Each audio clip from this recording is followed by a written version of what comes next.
A very good afternoon, everybody. Welcome again to very special Friday Drinks. Today we're close enough to summer, but we do have we have a doctor in the house. Doc, Murugumamvura. Ish, we're preparing for Friday. We start off with water, then maybe go into tea. Okay, yeah. And then afterwards?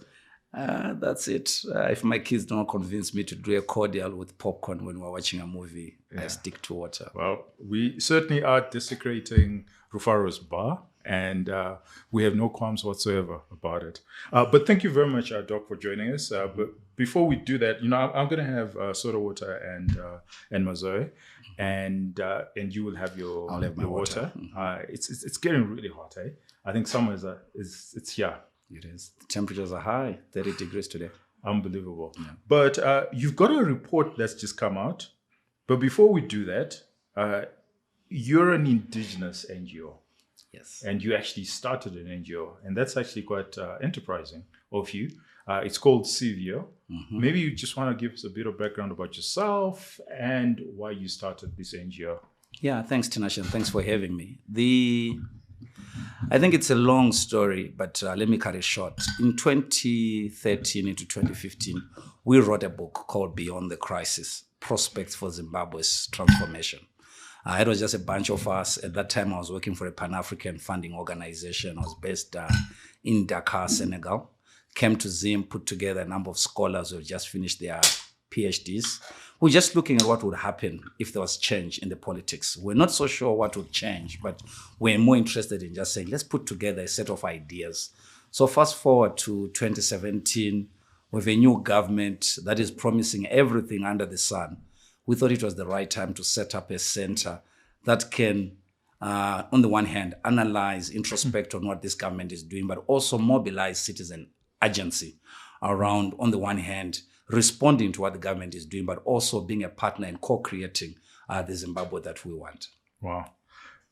And I still want to zero in on this because I think that's actually phenomenal, just an indigenous NGO, because in our worldview, what we've come to understand about NGOs, it's usually the Western NGOs that set up here in Zim. So it's good to hear and it's good to know that we do have a local indigenous NGOs that have, Zimbabweans who are interested in what's actually happening in Zimbabwe. Sure. So can you just walk through that journey of actually starting an NGO? Because, our audience might actually be interested in starting their own NGOs. Okay, no, that's fine. So I've always been in what you may call the NGO space. I was, soon after my master's, I was working for what was then the African Institute for Agrarian Studies, also started by one of Zimbabwe's finest academics, the late Professor Sam Moyo. Mm-hmm. Now it's called the Sam Moyo Africa Institute for Agrarian Studies. Okay. Focused again on researching around the land and agrarian questions in Zimbabwe, but with a broader Pan-African focus. So I've always worked in that space, and I sort of knew the tools of the trade. When I came back after I finished my assignment at Trust Africa in Dakar, I then moved here, and by some form of accident, I lost my mother during that time, etc. And I was trying to find a way of honoring my mother. I had to build an organization in Zimbabwe that also responds to the challenges that we're facing as a people. Because my mother had always challenged me to say, you are always traveling, you are never in the country. How then are you going to contribute towards your own country? So I felt like this was one of the ways of doing it. At that time, setting up an NGO was easy. You go to lawyers, you set up a trust, and that's it. And for others, they would go through the PVO route, the private voluntary organizations route. That takes a bit of time. But I'm told that the laws are changing. There is a bill that is in place that may actually make sure that all non-profits, as we know them, NGOs that are either into service delivery, research like we do, or other intermediary services are going to register under one law, which is the bill that is under consideration in government right now, which is called the Private Voluntary Organizations Bill, which tries to build upon the existing act that sort of governs that sector. So it may be that in the future it will be tougher, but when I set up Severe Institute, it was straightforward. I just had to look for trustees. We set it up, and we had to look for resources. We started off with our own resources. As we were doing the work, we began to get traction. And I'm proud to say that our first set of donors were local. Local businesses came to support us. They made sure that we had an office, we could pay rent. They made sure we had furniture, and we could carry out research. Okay, so Sivio is your mother's name. Sivio are my mother's two names. So I combine them. I've always tried to avoid going the route of saying African something or Zimbabwean something, because you never know with the future, right? Because you may find yourself like now, Sivio is no longer just a local institution. Okay. We are working across the continent, and we're also beginning to get traction in terms of this tracking work that we're going to discuss in Latin America. So we may find ourselves having an office in Argentina. We already have an office in the US. We have an office in South Africa. We're opening an office in Malawi soon. So the expansion, it becomes easier because it's severe. Imagine if I had said Zimbabwe something, then I would be saying, oh, I need to change everywhere I'm going. So we try to make sure that we're country or region neutral in terms of our branding. Wow. Yeah. And so you talked about the funding. Where is the funding primarily coming from? So initially it was local businesses we were supporting. Okay. Yeah, local businesses, local foundations. You'll be surprised. There's an ecosystem of philanthropy in the country. Not as pronounced, but because I'm a scholar of philanthropy first. So because I was studying and I wrote about philanthropy in Zimbabwe, and I've helped quite a number of high net worth individuals in establishing their own foundations. So we got money from a well-established foundation who prefer to remain anonymous. Okay. Then we helped set up one of our board members, who's a high net worth individual here, who helped them set up their own foundation. And in the process, they also invested in our work. Then we've also been getting small grants from different individuals. If you go to our website, there's a donate page. I think we're one of the few nonprofits that actually believes in individual gifts. So we get people because it's easy to get big grants from big donors. We also get those, but we've always wanted to say we need to make sure that Zimbabweans are mobilized, or whichever country we're working in, they are mobilized to the cause. They are mobilized to supporting the change that they want to see. Right on. Okay, well done. Thank you. Congratulations for doing this. This is fantastic.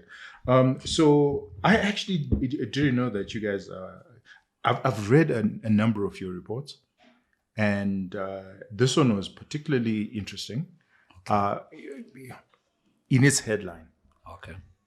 And it says Rhetoric and Reality. That really caught my eye. Okay. So like, oh, did you come up with it? We try to come up with these catchy titles. The other one, I think it was for the 2022 report. It was called Dancing on the Same Spot. This one is really like, we are challenged. The government's PR machine has portrayed this current government as if it has resolved almost everything. We're literally in the place or the period of end of history in terms of Fukuyama.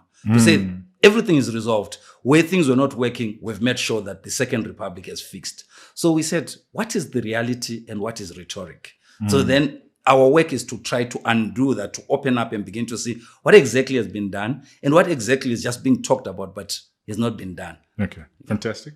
So, and as I've been told often, is I should start with the nice things. Okay. So I can tell you what I like about the report is just the way you've structured the report. Thank you. And the way you've gone into depth, and you've really looked at, all metric that anyone can actually think of.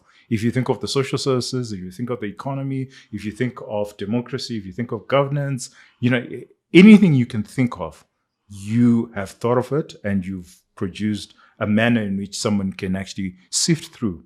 That's number one. Number two is you're not making things up. You're saying this is what they said. This is what they said they will do. And we're just purely tracking what they have said. So if they haven't said it, it's not part of our report. Sure. Have I also correctly captured the essence of the report? Exactly. You've actually made my task easier. Because half the time when we're invited to discuss the report, people then begin to try to ask us things that are not in the set of promises that we're tracking. And we always say to them, eventually we'll get to be able to broaden to that. But the task of the report is to present findings of the online tracker that we keep, which has been tracking since the day of inauguration of President E.D. Mnangagwa up until his first anniversary in his second term. So we're literally confined to that.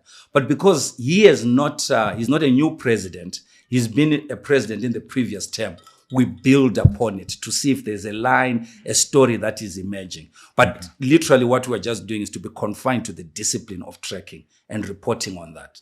Fantastic. So that's the good thing. Sure. This is just the general. Then I want you to speak to things that I'm concerned about as far as your report is concerned Sure. and your methodology. Sure. I didn't get to see the weightings. Okay. So, okay, how are you actually weighting an individual aspiration, for example, or are you it's just ticking boxes? You're just saying, okay, they promised 10 things, they achieved 8, so we'll give them 80%. Because I would want to, because I'm pedantic like that. Or, some of your researchers would then, if they pick up this report, let's say 10 years or 50 years time, they would then want to get into the weeds to your methodology to say, can you please weight it? Or how did you weight it? And if I were to change the weightings, can I get a different result? Okay. So the methodology is very elaborate and it's developed over time. We've been refining it over the years. So we say for every action that we record, we weight across 8 indicators. And some of these I have to do, is this a new policy? If it is this a new, have resources been allocated? Does it have the right agency in terms of government department doing this? I'll give you an example from the previous era, then I'll go into what we have. Okay. There was a time when government made this commitment around a certain number of houses. Then we sort of challenged in the first report to say, how can you have a target to say you build 1 million houses over 5 years, but you don't even have a department responsible for it? So in the next year, government set up a housing department. Then we went again and said, but look at the budget you have allocated to that unit. It had a budget that was equivalent of a house in Mount Pleasant. That's all they had. So we began to say, in terms of scoring then, we begin to say, it does not have resources. The agency is not well equipped. So either you get a perfect score for every line. Is it a new policy? It's either 1 or 0. Is it a new strategy? Have resources been allocated? Is there sufficient mechanisms for coordination with other government departments? If there's no framework, we actually rate it either as 1 or 0. Then is it a complete action? Because what we noticed in this report, and those from the ruling party who have come to write about our report have complained that we've been unfair at times. Because if you read the state-owned daily, it would say that government has completed 7,000 actions in this year alone. Then you try to go into those. Some of them are announcements of what government is going to do. Some of them, they've broken down policy actions into small bits. So it could be a ball at a clinic. Then you say, honestly, for a government, you can't be bragging about a ball. Then number 2, it could be that when you're building a stretch of a road, like where we are, when you're building a stretch of a road, you say the road is 100 kilometers, but then you have done 20 kilometers. You bring in the minister to officiate that 20-kilometer patch. Then we say, no, the road is not complete. So there's that thing of saying, like I'm saying, that we are in a season of heavy PR, and the PR machine is making it look like, honestly speaking, there's no need to talk even of the opposition, talk of analysis, because this government is on steroids in terms of performance. That's the rhetoric. Then we begin to say, let's go back and look at it to say, what exactly have they done? So there are lots of announcements, lots of policy intentions, but nothing has been done. It sounds like propaganda. Yeah, well, look, it's a government run by politicians. You would expect that. Okay. So again, a criticism on the methodology is, so you're looking at it from an objective perspective, and from what you say, the methodology is also equally objective. You've set up certain standards and benchmarks, but there's obviously, with any report, there's a bit of subjectivity, right? And I'm interested and keen on, can government also give its feedback, where they sit down with you and they say, this is how you're measuring it, this is what you're doing, but actually, this is how we look at it from our perspective. Yeah, I think that would be the best form of response from government. Okay.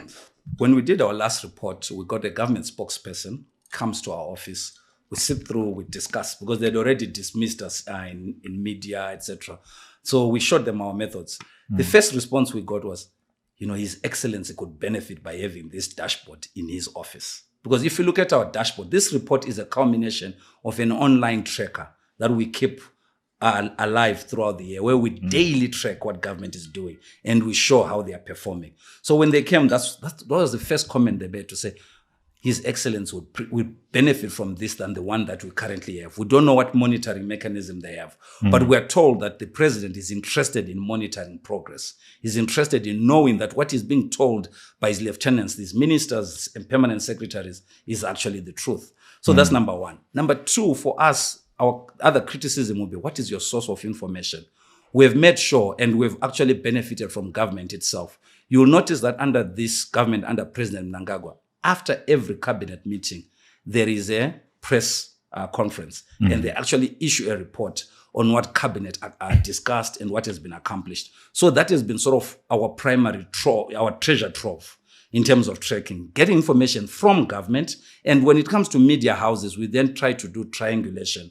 We get from the state-owned, and we try to look at what independent dailies and weeklies are saying, so that we triangulate the data. But the cabinet reports are very important, because if you notice the cabinet reports, when the ministers are reporting to the president, they're actually stating what they've done, etc. That's what we then keep, and that's how we use to track. Isn't that a problem of self-reporting? That's the challenge with this work, because we then begin to say, let's use the roads one. Is there independent verification that government has actually done the 50,000 kilometers of roads or the 5,000 kilometers of roads that they say they're doing? We don't have independent verification. We've tried to use satellite imaging, etc., but we've not been that good. So the challenge really is to say, when government reports on this, like the data that we have around food production, people are beginning to query that data, but we say that we also look at FAO. FAO has got the similar data.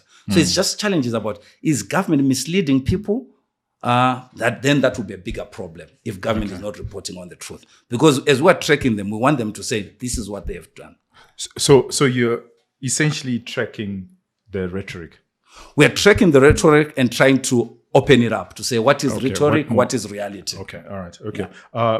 I think what I'm getting from you, and I hope this, especially to your funders, is that you are actually playing a very good role in terms of monitoring and evaluation. And if the funding was there, then you could provide that independent assessment. Maybe not in Zimbabwe because of whatever constraint, but I think governments across Africa would benefit from this because there's a lot of self-reporting across Africa. Exactly. Yeah. Exactly. So there are two things, in fact, three things. Number one, I would say it's not the donors we should worry about. It's actually the Zimbabwean citizens, because I think that's our primary audience, that Zimbabwean citizens are using this information. Because when we set up CVO, the idea was always to support those at the front lines of change, to say, colleagues who are engaged in advocacy, do they have enough information to use to engage government? So we think this report then helps. Sector by sector, you can look at what government promised and what they've done. Then you can actually develop an advocacy campaign. So I think that's number one. Then number two, we are already tracking in Malawi, in Zambia, and soon we'll be tracking in South Africa and tracking in Ghana and Botswana too. Wow. Because a funding partner came and said, we like what you're doing. And is there a hypothesis around it? He said, we want to understand how governments convert the electoral promises they make into policy actions. That's the basis. But also the question is, does democracy work? Because that's electoral democracies that we're tracking. Then others said, no, the democracies are of different levels. If you look at Malawi and Zambia, they have gone through a regime change. There's a new political party in power. So does changing a political party mean anything? So we're tracking Malawi and we're tracking Zimbabwe, we're tracking Zambia as well. So in there, when we produce that 3-country report, it's going to be interesting when we begin to ask those questions to say, how about political parties that have not changed? How about where political parties have changed? Okay. Then thirdly, related to this report, every year we go out into the field and we do what we call a citizens' perceptions and expectations survey, where we actually ask citizens if they are satisfied with government performance. So what we've seen so far is there's a misalignment between what government thinks are priorities and what citizens think are priorities. So the challenge is to say, when do we achieve consensus? Because government's agenda is not necessarily informed by what citizens want. That's the real challenge. You'd assume that that's actually what it should be, because remember, it's government for the people, by the people. Yeah, but you see, this is so it starts off from the perspective of saying, if you are tracking a manifesto, to what extent were consultations held to come up with a manifesto that you say, this is a winning manifesto. If we run with this manifesto, we'll win an election. So in many elections, we actually realize that a manifesto is an elite process. Very few experts gather together and they write what they think citizens want. And normally, because most of us here in Africa, if you ask, did you vote on the basis of the superiority of ideas in a manifesto? There are very few people would say, oh, I actually went through that 400-page manifesto and then I made the decision to vote. So we actually realized that there's something that is a game. We're engaged in some form of mimicry. You know what I mean? We're trying to mimic what happens in the West. So the place of these promises and how they align with citizens is a very important starting place of saying, how do we create consensus between elites in government and citizens that they govern? Okay, all right. Well, you've done very well. You're very good at the rhetoric bit. But yeah, you've managed to convince me that I thought I was going to, poke holes in your methodology. Sure. But I think you've managed to convince me. And what I would just add is just please put it in the report because there are people. What you don't realize is 50 years to come, your report is actually going to be very, very useful because then I can change maybe your weightings for my own assessment over a period of time, and scholars would enjoy it because this is good quality work that you're doing. So, having done that, we've talked about the baselining, we've talked about background information. What I want to understand is, because again on methodology, but just let's speak to it. Your RUG rating. Okay. So what you do is you've done your methodology, you've done your weightings, but what you sort of give us is it red, amber, green. Yeah. That's the language that you're using. Yeah. Why is that language important in your report and not like, because other reports will just give us an index and say it's 1 point or 2 or whatever it is. But you've gone a little bit further and actually say, green, red, and it's part of ongoing efforts of making the report palatable to a broader audience.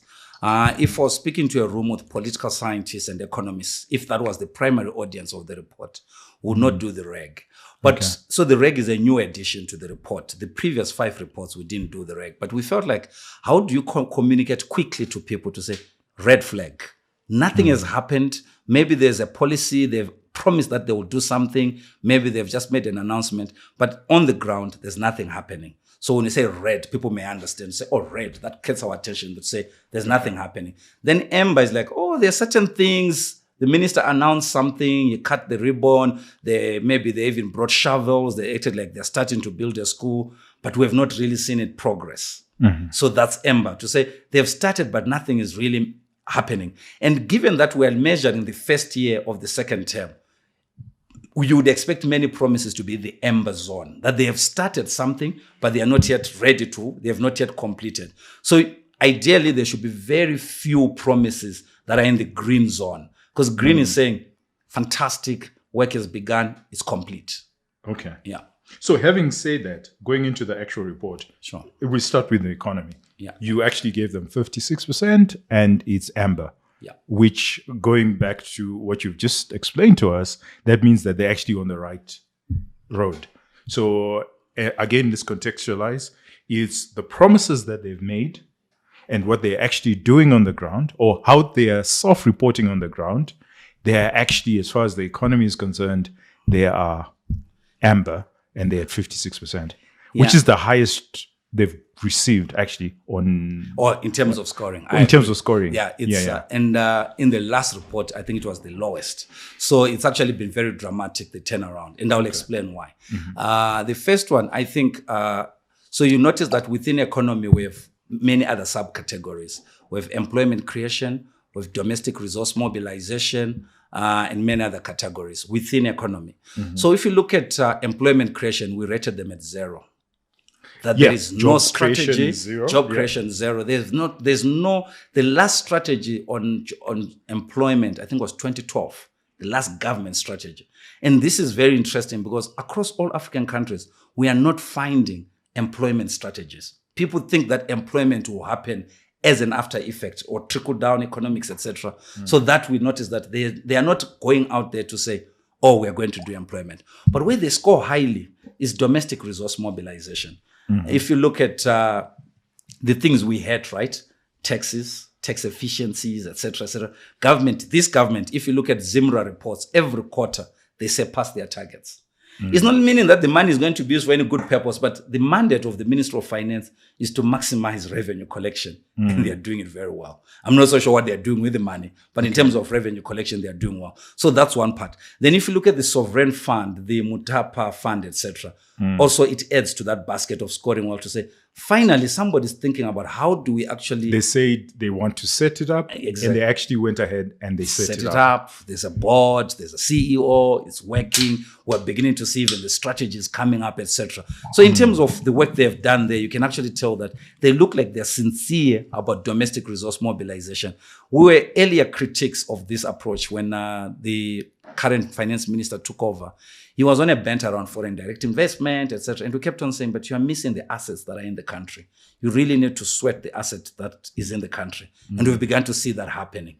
So we begin to see that. And also, I think where they score low is around debt management. Yeah, we were going to go into that. I was going to start with hyperinflation because that's a big issue. It's a big issue, yeah. That's a big issue, especially if, you talked about how your audience is also the citizens. Yeah. And so let's speak to hyperinflation because it's something that is very traumatic for a lot of us. Yeah, agreed. And when I read the report, and that's my criticism, right? But that's why you're here, because now you can actually explain it to us, is you talked about stability, and you were talking about stability when we've just had 4 months, right? And you're scoring them highly on just the 4 months, on actually the rhetoric, because if you were to read the newspapers, that's exactly what everybody has been talking about. But immediately when your report was published, we then realized that this was, Yeah. So I think in terms of the measures they've put in place, the introduction of the new currency, they look like, we have noticed there's a problem. So what are we doing? We're doing a gold-backed currency. I'm not an economist. You may understand it. There's gold backing it. This gold is here and is also in other places. That's a confidence booster. That's the intention, to boost the confidence. Then number two, we're bringing in a new central bank governor, etc. So it looks like they are trying all the right notes. You'll notice that, and you'll agree with me, in the first month, there was even a positive review in international media about what the government was trying to do. Zimbabwe is trying a gold-backed currency, etc. So it looked sincere and it looked like it was working. But the limitations of a tracking report is that we track the actions of government. But when we come to the citizens' perceptions and expectations survey, we're going to get the effects of what government is doing. So, but we noted it. So I'm not trying to run away from it. We noted to say one of the concerns of citizens over the years has been price stability, affordability of goods, etc., and employment creation. Areas where they are failing. But in terms of what they are doing, like I said, we scored them 0 on employment creation. But in terms of trying to create stability from the measures that they've put in place, because I remember, I think it was a Bloomberg report that actually said, this looks like stability may happen, etc., etc. So, for some of us or non-economists, I actually said to myself, this sounds like too optimistic. Because knowing my country, we need to give it at least 12 months to see where we are. So, and again, by next year, when we write another report, we'll see what has happened in terms of responding to the crisis. Because you may remember that the framing in this report is to say, where are we in terms of the crisis that we've been swimming in since the turn of the century? So sorry, because our show is primarily economics, so that's why I want to zero in on this. Because as I hear you speak, what I'm also getting, and correct me, or maybe let's just go down this particular rabbit hole, because there's something there. It means that they were very good at the propaganda. It means that it didn't work out. Zig didn't work out. But as far as the propaganda of showing people that, you go down the RBZ, 80 Samora Machel, you go into the vault and you show bars of gold and you flush it all over the world and everybody hears gold-backed structured currency. And as far as that was concerned, never mind whether it works or not, but the rhetoric was probably the best that this government has done post the rhetoric of a coup, not a coup. I like that. But, I think, let's use the word propaganda. I don't mind. But let me, I think from the word go, for some of us, I'm not a trained economist, but I already saw a contradiction between, and it's an ongoing contradiction. around how do you tame inflation when you are a big spender as a government. This government spends a lot of money. That's the reality. Yeah, that's the reality. So, because you can't fix inflation just by changing currency or gold if you don't change your behavior. Because your behavior is that you are, I think, in a more, maybe we can say you're a developmental state, and you are not a beneficiary of friendly lines of borrowing or credit. You're actually using money as it comes. You're spending from your current account. So you're bound to create inflation. So I always say, we wrote a piece soon after that to say, we should be wary of silver bullets. Yeah, we should think more of from an ecosystem perspective, because you cannot fix the problem of currency and inflation by just saying we've got a new currency and inflation is resolved. So there's a bigger problem there. And like I said, I concede the tracking method cannot bring those things to the fore. So what we normally do to add on to the tracker is to write policy briefs, policy opinions on matters. We wrote about this thing. But you're also then warning the same government that actually this rhetoric around currency and what you did is actually problematic for yourselves, because next time you're going to introduce a new currency or new policy, nobody's going to believe you. And we said exactly the same in the piece that I'm making reference to say, you don't wake up. Zimbabweans were sold two things in one day, a new governor and a new currency in one day. And we were told, because the governor said, believe me. He said, who are you that we should believe you? We don't know you.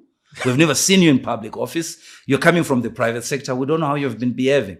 But that's how it turned out. So in terms of then, if you go to the minister and say, what did you do to tame inflation? They'll tell you, didn't you see we changed the leadership? We are having a new strategy at RBZ. That's one thing that he said, that we're coming up with a new strategy. Then also there's a new currency. So in terms of their actions, yes, they can say we did not ignore the problem. Unlike, say, social services. In the economy, they will say we attended to the problem. The results may not be apparent. But in social service, our argument that we make in the report is that government is not even attempted to do anything. Yeah. Wow. So again, because it's a topical issue and we know that the governor actually watches the show, maybe you can speak directly to the governor and explain what his problem would be. So not on policy, but just on the rhetoric, that because now he's got a hill to climb, because how does he convince the currency has already lost 40% of its value? How does he convince the people? How does he then say something to us for the same Bloomberg, for the same international community, everybody, to then believe that he means well? Yeah, I think it's, this is the challenge of Zimbabwe as a country. Zimbabwe is led and driven by expert knowledge. Yeah, experts. Experts can fix every problem based on the textbook they've read, or the schools they went to, etc. But when you look at the elephant in the room in Zimbabwe, it's got nothing to do with expert knowledge. It's got to do with trust. Citizens don't trust what office holders are doing. Literally, just that. People don't trust. I don't think for at least even a month, citizens actually trusted the ZIG. Do you understand? So government has to do more to earn people's trust. And one of the things that we advocate in the piece we wrote to say, have town hall meetings, go to areas, talk to people, hear their concerns, and not when you have written the policy, but before, go with an open canvas to actually have real conversations with people, so that people can actually see that you're a listening government. That's what this president promised us. He said, I'm a listening president. But in policy making, we're not seeing it. The introduction of the ZIG, like the introduction of the TSP, NDS, follow the same pattern. Experts gather in the room. If they're not in Harare, they're flown to Victoria Falls. They come back with a policy. But citizens, the consumers of that policy, are not. There's no consensus around it. Exactly. So we have to find ways of saying, how do we rebuild trust? Because what is broken in Zimbabwe is trust. Okay. Yeah. So I'm not going to go into all the details, but so we've talked about hyperinflation, we talked about job creation. So they scored 0 as far as job creation is concerned. Hyperinflation, but they scored highly on their thrust on development infrastructure thrust. There are two things that I want us to talk about: the infrastructure, which they've actually done something. Yeah. So we can actually say we may not know the extent. Yeah. So if it's 900 kilometers of road, we don't know if it's actually 900. Or the quality of the road. Or the What will quality happen of the after the road. rains, we don't know. Yeah, we don't know, but at least we can sort of see. Yeah, we can point but at there's one that you raised, which I think, as far as government is concerned, would be something that they worry about quite a lot, which is sanctions. Yeah. So can you just speak to how you're measuring that? Yeah. So I think when you, especially for some of us who've had the privilege of working across the continent, when you look at how underdeveloped countries like Zimbabwe access concessionary loans or even grants for health delivery, education, etc., Zimbabwe is not receiving that. So I think in Zimbabwe, the challenge is when we talk about this, because number one, sanctions have become a partisan discussion. It looks like ZANU-PF's excuse for not performing. But there are two types of sanctions. What President Joe Biden lifted was the personal, people were on a list, etc. But ZIDERA, which is established by a congressional act, Congress established ZIDERA and renewed it when President Trump was in power in 2018. So that one has to be lifted through, again, an act of Congress. So that's what is not happening. And what does ZIDERA do? ZIDERA authorizes U.S. government representatives in all multilateral lending agencies, the World Bank, IMF, AFDB, to veto any loans or any grants going to Zimbabwe. That's what it does. So if you look at other countries, we look at what we call DBS, direct budgetary support that comes from donors. You remember I saw Komatenda Ibiti was here the other time. He was talking about eating what you kill. Yes. There are very few African governments that operate that way. Many governments, before they complete their budgets, they actually go and sit with donors. And they are told how much money is going to be put into the system, especially for social services. Malawi, Eswatini, Lesotho, and the countries that fit our profile get that. But this government does not get. And it explains why there's lethargy in investing in social services, because the previous regime was used to getting support in those areas. You'll notice that malaria was supported by by donors. Every response was supported by donors. We're used to that kind of money. But now you have to say, no one is coming to the party, but social service is collapsing. Are we waiting for donors to come and help us, or are we actually going to invest money ourselves? But Zimbabwe is one of the highest recipients of foreign aid, especially from the West. I mean, every year we're getting about 800 million. You know, our budget is about 4 billion, if you like. Yeah. So we're getting about 20% of our budget that's coming in. One of the highest actually in Africa, where you get 800 million. That's quite significant. Yeah, and this is using the Treasury's own report. The Treasury's report. But if you look at it, it's two things. The first one is to say it's coming for specific activities. Okay. So what we always say about aid is, does government have policy autonomy around this? Okay. To really begin to say, oh, we can move these monies to do this. So for instance, there's going to be... It's not even coming in as money. It's coming in as a drug. Exactly. So, but it has to be given a financial value. In terms of that. So it could be vehicles, it could be something. So I think that's one thing that we have to really ask, because donors have insisted that the minister reports on that in his budget, and it's coming out, and it's part of budget transparency. But when you really look at other countries, they can have a sector covered, maybe in the majority of cases, a lot of money just coming from donors to cover it. But direct budgetary support. Exactly. We don't get that. We certainly don't get that. So you talked about the social services, because that's something that when I look at the economy, but then also look at another big headline item, the social services.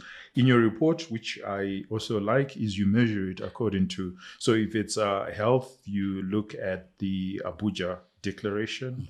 If it's education, it's Dakar. If it's agriculture, Maputo Declaration, and you sort of measure what the declaration says and what we are actually doing. Can you just speak to that and looking at agriculture, health, and education before we get into the green? I think health is supposed to be 20%.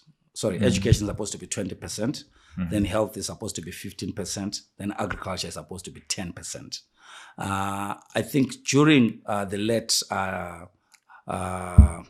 Minister Shiri's time, he was getting more than 15, 18% for agriculture. Then since then, the allocation towards agriculture has been collapsing. Now, I think the last time we got 12% was in 2 years ago. And the previous terms has been less than 10%. That tells you the importance of what we call political capital in government to lobby for your own ministry.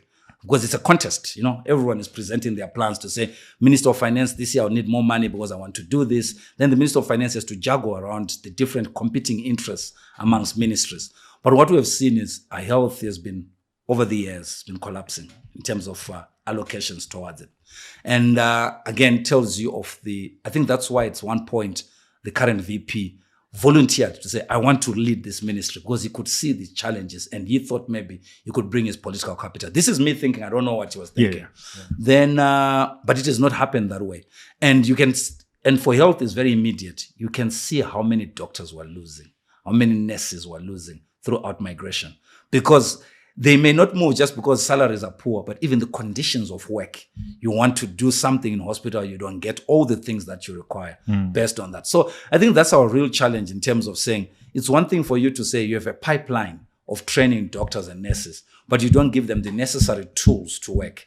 But also there's another report that says, in terms of just the spread of hospitals, we are so behind, even based on the master plan that was there before. To say by now, Chitungwiza and others, many other places should have big hospitals. Chitungwiza has, but Rua should have a big hospital as we speak. But at the moment, the congestion around Parenyato and Harare Hospital, Mpilo Hospital and Blawayo, etc., is unfair on the medical practitioners on the ground. But also they do not have the support. But if you look where it's coming from, it's allocation. Because they can only do so much with the resources they are given. It's a fantastic report that you've done there.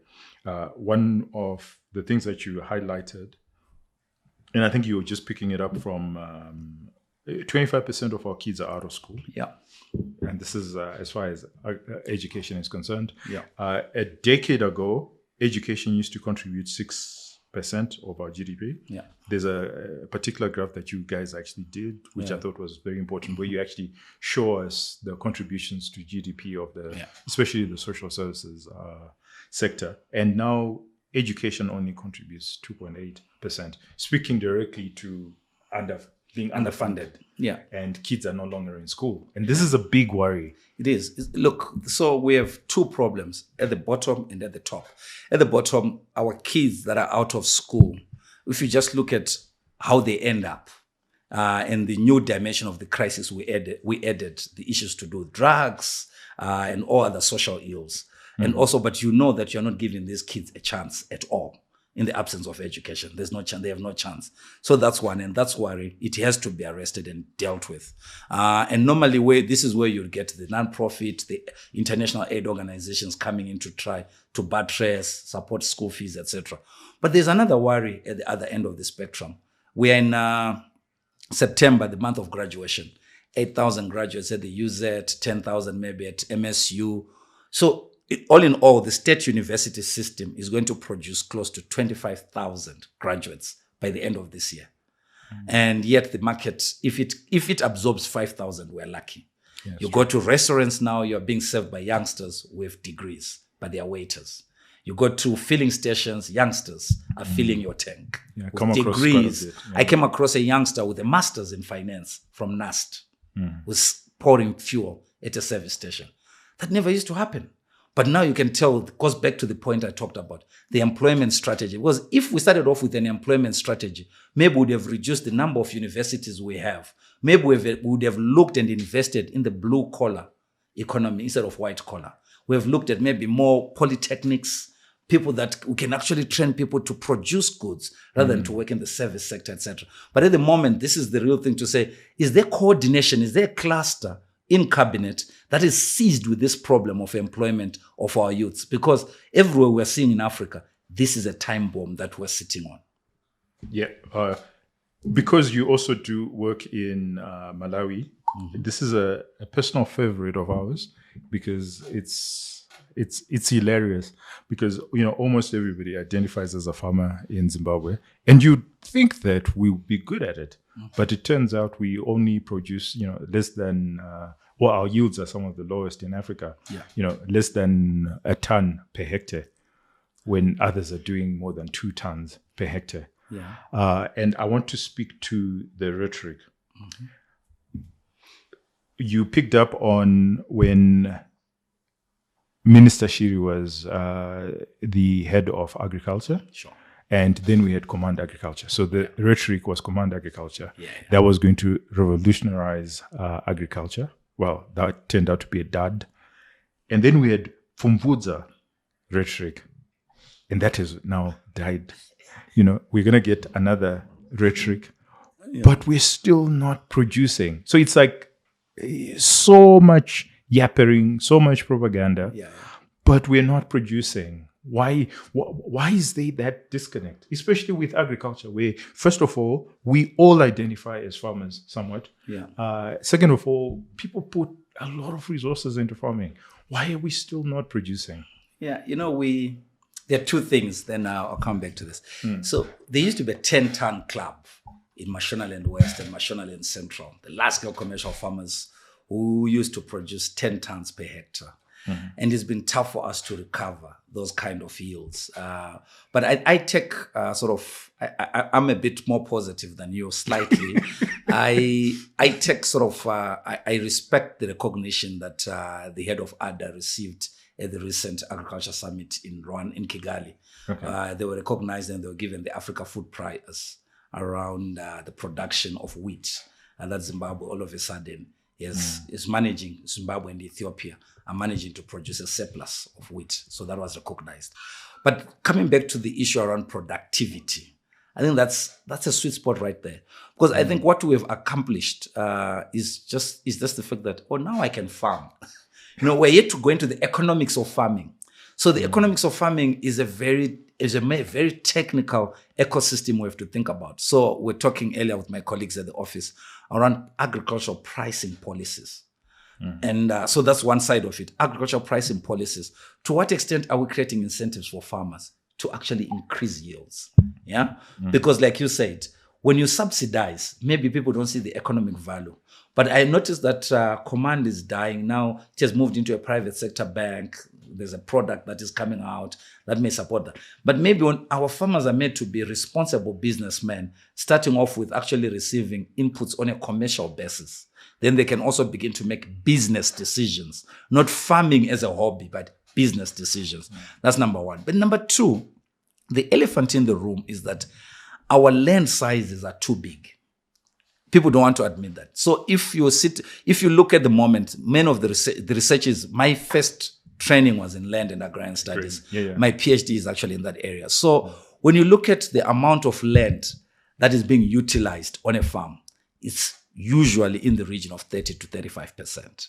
But people are sitting on 200-hectare farms, 50-hectare farms, but they can only use so much. But we make an argument in a policy brief that we write to say that the only way of resolving this is, given the government's commitment to a global compensation agreement, to say we're going to compensate the former large-scale commercial farmers. We make the argument to say charge leases. Because when you are charged a lease, you begin to say, how much am I really occupying? If it's like, get into the business of farming. It's like renting a house. You begin to say, but do I really need 8 rooms?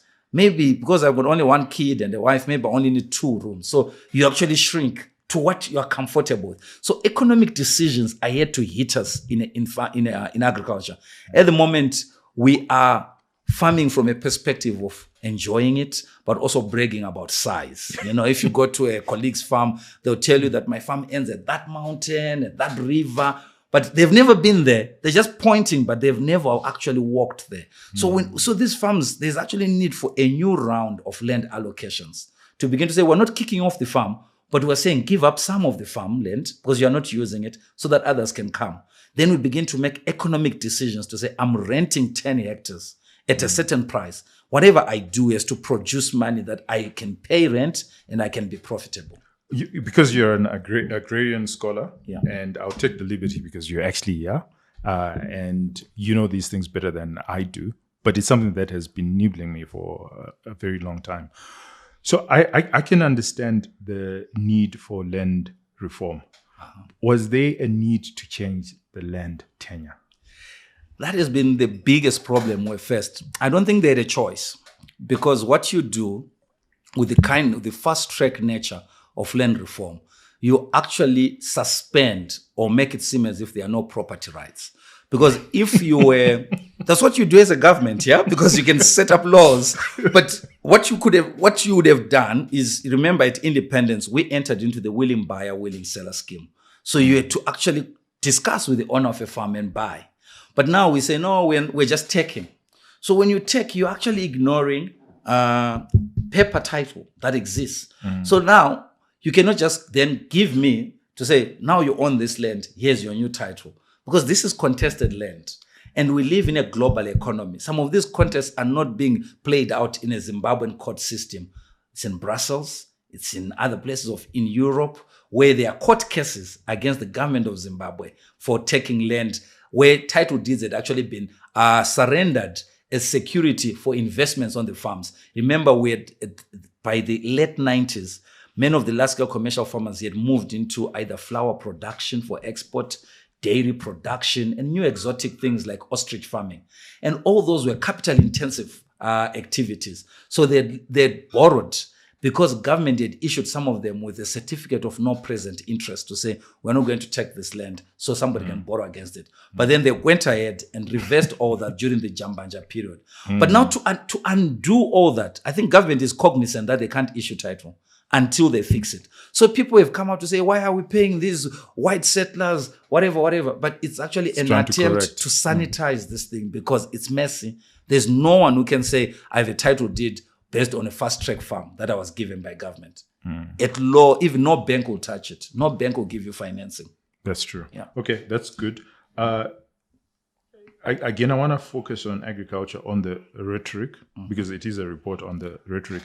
Because I have to give them credit. And I have to give this government credit in a lot of ways, in that they're very good as far as the rhetoric is concerned. Because who comes up with ideas like fast track? The jingles are still in our heads. Who comes up with Pfumvudza? I mean, I didn't even know what Pfumvudza was, but now I can sing the song. Oh, good. Who comes up with Command Agriculture? It's like they've got an entire propaganda machinery that says, okay, we're going to push Command Agriculture. It doesn't matter whether it succeeds or not, but you have to give it to them. They're very good at just pushing the propaganda. Yeah, but don't forget, this is a liberation movement. This is what liberation movements, this is how they won independence. Selling the struggle, going into the communities, creating songs. So it's always been mobilizing through song and dance. So if you look at it, I think it peaked during Jonathan Moyo's time. You know what I mean? For every campaign, there was a song, a catchy video, etc. So they do that. They're very good. So I always say to people, the communication that comes out of government and the ruling party is so aggressive, and it permeates into your head. You find yourself singing Tahane Minda, Trambeta, Kashi, all the time, because that's what they're doing. And you have to come to a place whereby you say, what am I doing? Start hating yourself. Yeah, what am I doing? Where am I? Yeah, but I think this is where, but also for some reason, I have a tension with that, because when I look at what the president has been saying and what we are beginning to see for some of us watching from a distance, there seems to be an attempt at getting something right. They eventually don't do it, but there seems to be an attempt. But I think it's the challenge of abusing the state. This state is not, government's treasury is not so big. But when they want something, they literally go and open the coffers and just put the money. So at the end of the day, we do not make economic decisions. We make political decisions. We want to produce wheat and we want to be wheat sovereign. At what cost? We don't calculate the economic costs of those things. So I sense that many economic decisions are being made at a political level. So at the end of the day, it costs us because we do not check the cost and benefit analysis. It's not permeating. Yeah, okay. It's not permeating. There's value in that grand posture to say we are the first SADC country to be wheat secure. We are the ones who did this, etc. We're chasing records, but we are beginning to say, how has that affected lives? How has that really affected lives? And now, if you look at SADC was a big show. We really ran around to make sure that that 2-day event was a big show. But how much money did it cost us? Couldn't we put some of it to hospitals, etc.? Yeah. Okay. So again, you raised this thing about a political party that emerged victorious from liberation struggle and was ingrained or attuned to what was actually happening within the people, right? And with the people. Yeah. What I don't understand is it's a political party that speaks to the rural folk. Yeah. But when you look at your report, the lowest score was actually in rural development. It was 35%. Yeah.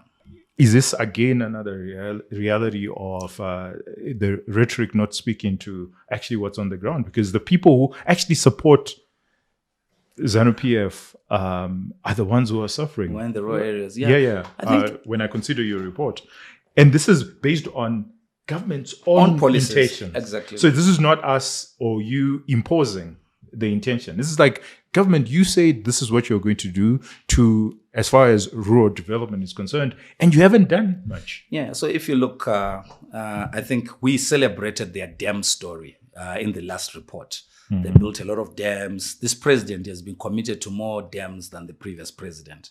So that we acknowledge, we park there. But if you really look at modernization of the rural space, if you look at the amount that you've invested, say, in Harare, and you compare to what has gone to rural areas, rural schools are still backward, etc. And I think the inequality was more apparent during COVID-19 because there was nothing in terms of connectivity, in terms of energy deficits are still there. People still depend on firewood to survive, etc. So there's that huge gap. And you can't keep on talking about, now there's timeless delivery of inputs. Yeah? Because that's an action that was done long back. That is, so we don't revisit an action to say, they're still delivering inputs. Then we say, let's keep on giving them big marks. Because I think they were quick to change that. Because under President Mugabe, the inputs would come maybe in January, and many farmers would be complaining. But this particular president, at the beginning, made sure that inputs were delivered on time. But again, even then, you are not rethinking agriculture properly because you're not empowering farmers. So that's why we say that on land tenure reforms, which is a promise that is in National Development Strategy 1, nothing has been done because there's a global compensation agreement that is supposed to lead to tenure reforms, empowering people so that they've got better tenure than what they have. That has not been done.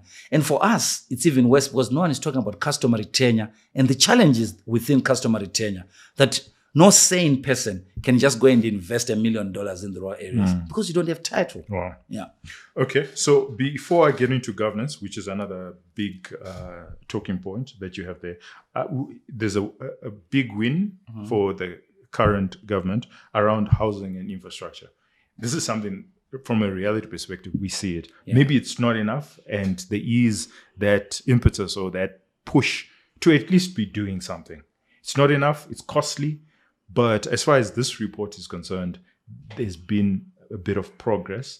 And how are you measuring the progress? And what do you see as far as that's concerned? If I had a dream of what I would like to see your show do, maybe one day you have either the PEMSEC or the Minister of Finance, so that they can just come here and tell us how they've done it. Because when I go across the continent, I'm asked the question, is it true that you guys are actually building these roads? Is it true that your government has done this? Then I'm like, yeah, that's what we're seeing. But the challenge that we have, and me and other journalists, is saying that we need to understand the cost of doing roads, the cost of infrastructure.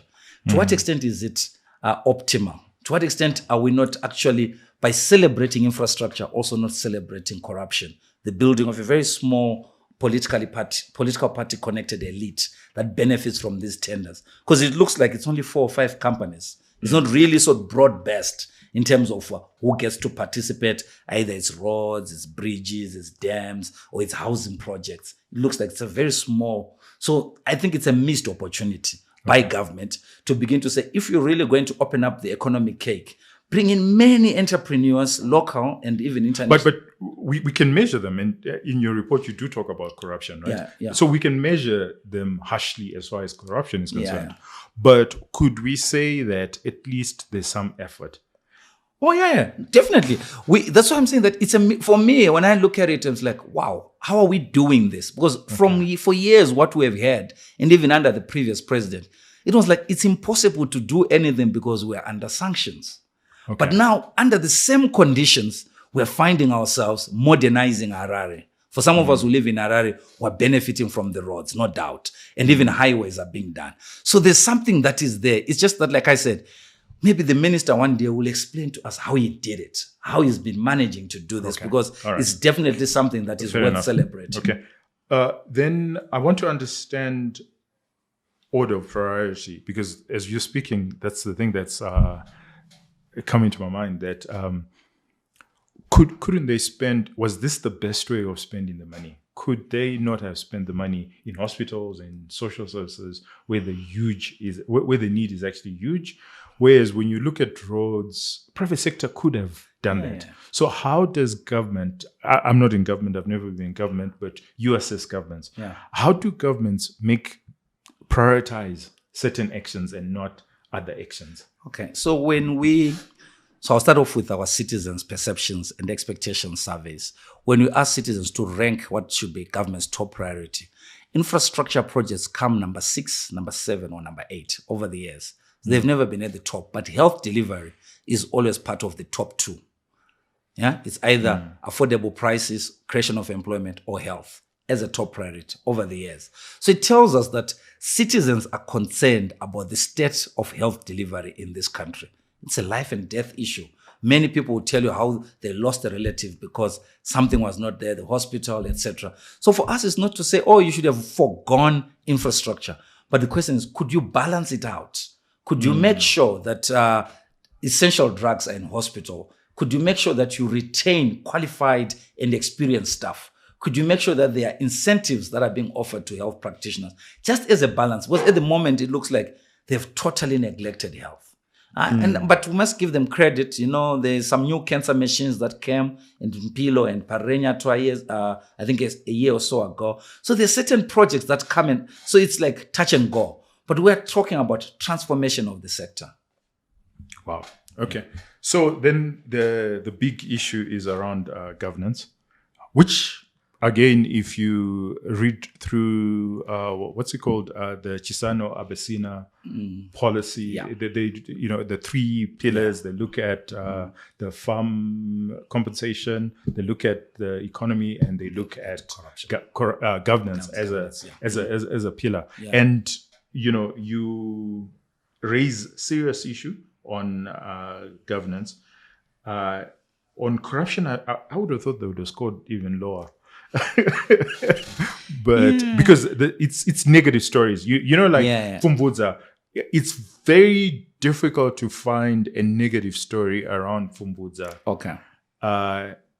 The negative story around Fumbudza would be around the cost and the subsidy. That's the negative story. But the idea itself, right, it's very difficult to find negative story around it. But when you look at corruption, whether it's state media or it's there's just so much noise around it, and everybody's against it. So I want to know how you conceive and how the assessment is what, 45%? 45%, yeah. And it's not in the red. Yeah, it's not in the red. I think maybe at a point beyond rhetoric, there's something that says we need to save or to clean our face to the public. This thing has gone for too long. We see abrasive behaviors on social media, people bragging about how close they are to power, etc. And you sense that there's now beginning to be an acknowledgement within government. Even, for instance, for me to see the Auditor General's report agreeing to say, look, there is a problem. To see the former Zimbabwe Anti-Corruption Commission chairperson saying, we're losing a lot of money through corruption. So you begin to see that. And also beginning to see people talking about, because our criticism of the narrative on corruption is that we have made it to be a legal problem when it's actually a social-legal problem, that socially we are beginning to accept corruption, which is very dangerous. So when we begin to see government saying, actually we want to make sure that there's curriculum that is teaching different sets of values in response to the endemic problem of corruption. Because I think where government has failed for us citizens is to see all the allegations or all those alleged to have committed corruption in prison. Government is not yet, some sort of conviction. Exactly. We Government haven't is seen not any giving us conviction. that satisfaction. Yeah. So based on that, to everyone, they failed to deal with corruption. But when we begin to really look to say, okay, government is actually, because we're very careful in the report to cite government sources. So we cite the Auditor General a lot about what they find in the state-owned enterprises as problems of governance within there, etc., and the lack of delivery of vehicles to different ministries, etc. So these are not things that are figments of our imagination, but these are things that are verifiable, etc. So there is a real problem, and 40-something% may sound like, oh, maybe this is high, but I think again the discipline of tracking is to say, is government looking like they're seized with this problem? Okay. What are the actions they've taken? Another interesting one, as far as governance is concerned, is the international re-engagement, where you actually give them a pass, although it's amber, on 56%. Speak to that and your thoughts around government's efforts to re-engage. It starts off with that initiative you made reference to, Chisano and Adesina. Government actually convening people who are respected globally to say, help us sanitize the image, going and engaging with the Paris Club of Lenders, and to begin to say, how do we talk about debt rescheduling, etc. So these are ongoing efforts to begin to say, we're not closing the door, we're actually trying. And to begin to, if you look at the number of missions that this government has taken to try to sort of attract people, to say, we are here, we're trying to attract people to come and do stuff. And also, we're beginning to see others also come to Zimbabwe, trying to hear our story, etc., etc. So you can see that there's ongoing efforts on that part. If they won, I'm not so sure. But we seem to have unlocked new friendships. They're not countries that I would like to invite, but we seem to have unlocked, we seem to have unlocked a lot of Eastern countries that are coming, which also says something about maybe the ideology at play, or also the realization that maybe the West has closed doors unfairly, we can move somewhere else, which again... Well, outside of America, I would say the British are also very friendly now. Very friendly. Certainly EU is more friendly than it was its posture with the previous regime. So we see that. And I think for me, it's an ongoing game. And some of these things are actually outside of the control of government, except maybe for meeting the conditions. Was where we've been asked to say, what would you recommend? To say, look, there's no way you can treat a government that feels victimized by the international system just to come back and say, here's a stick, go and behave like this. Also offer carrots on the table to say, here are incentives for re-engagement. If you follow these things, because we realize that in a lot of issues, especially amongst the European countries, the land issue remains an elephant in the room, because their governments, their banks, and the people from their countries were banned. So unless we make sure, especially when we talk about the Germans, talking to the Netherlands, Denmark, and others, the banks, Belgium, the banks had really opened up to this large-scale commercial farming sector. They were lending. So there's a lot of money that was lost through fast track. Well, the contradiction for me, especially as far as re-engagement is concerned, because you've spoken how the EU or some of the Western governments have sort of, allowed the re-engagement to be more positive than before. But what we've now seen, because the EU is no longer as vigilant as it was, or is now on friendly terms with the current government, your report actually tells us that it has cost us because we don't have that stick. When you look at Justice for All, you score it, 0%. The assessment is actually, this is quite scathing. Actually. Should be negative. Because there's no one now who is... If you look at the EU or the British, outside of America, for example, is because, citizens are afraid of speaking out. Because we've lost allies. Yes, exactly. And the EU is not speaking out because they've chosen to have a soft approach to the current government.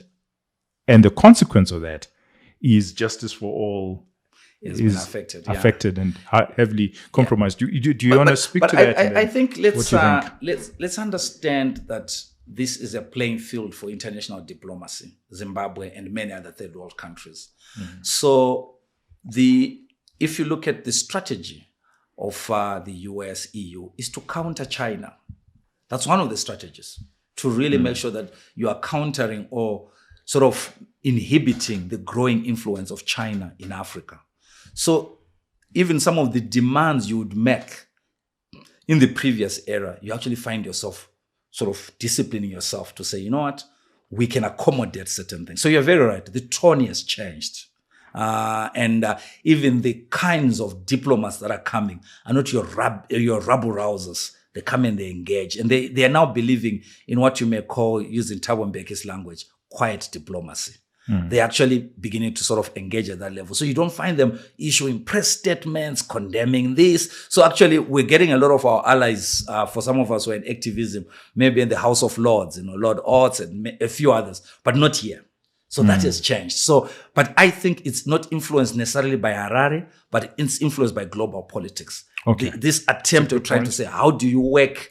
Because if you miss out, China is getting in. China is getting into securing these new green minerals that are required for the future. And there's that race around securing that. So I think we have to understand the changing relations from that perspective. So does that also then mean that opposition politics has to change with that realization? And I like what you say, because what you're saying about international relations is we are no longer a unipolar world, universe. It's now a multipolar universe. So these are just the natural demands or the dynamism of a multipolar universe.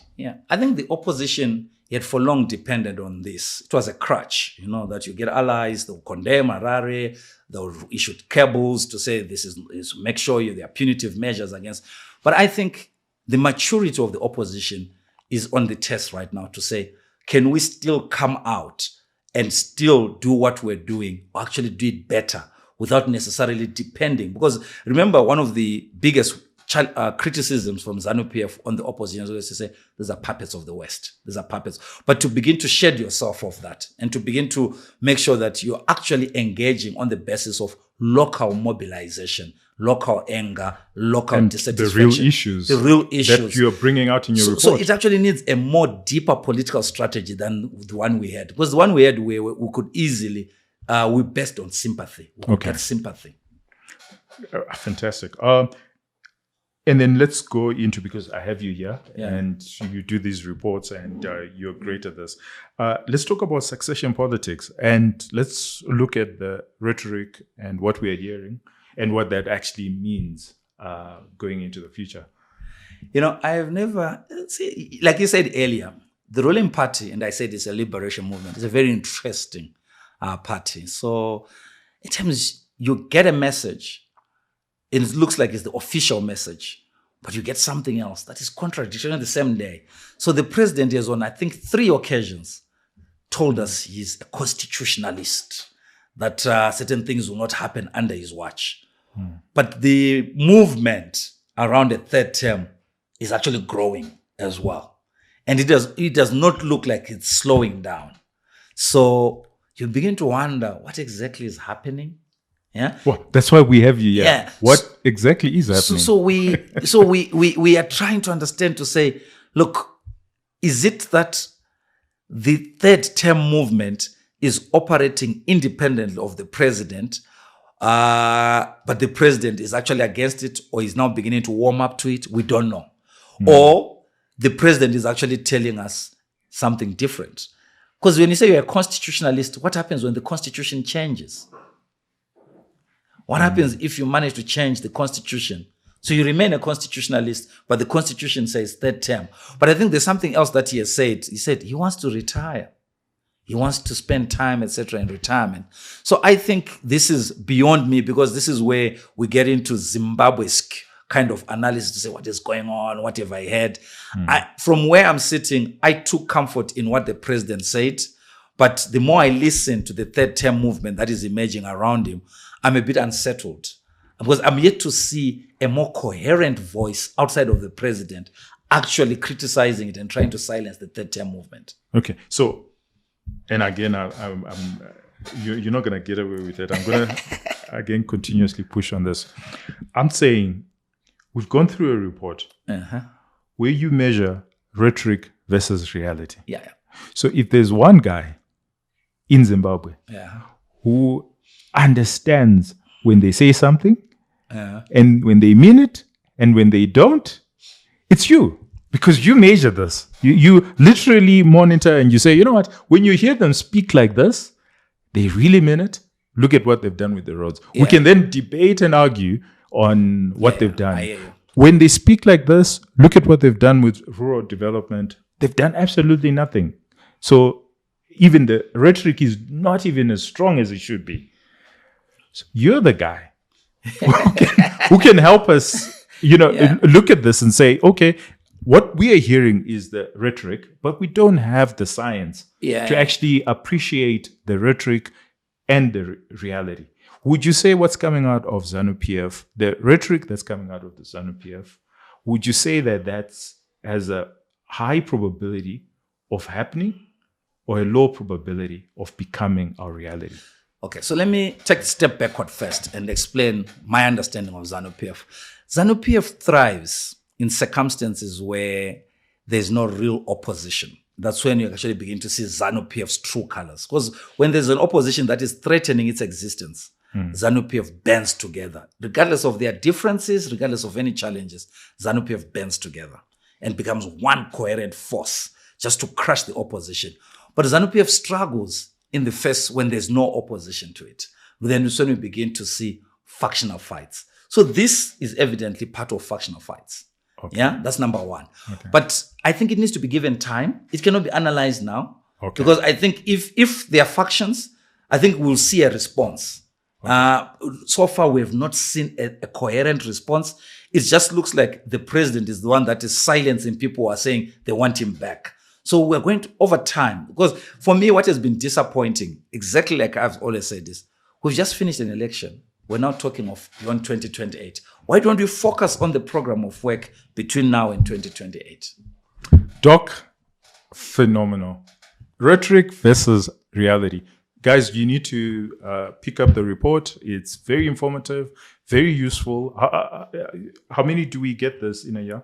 We do one report per year on the performance. Then we do a report on what citizens expect or how citizens are satisfied with their government. Yeah, I found it very informative, very interesting, very useful in how it feeds into our economic reports. I've already started quoting your report in my own reports. That's just how powerful it is, because I think that's a missing link that we certainly need. And I wish you all the success. Thank you very much. Thank you very much for coming by. Here. Yeah. Cheers. Cheers.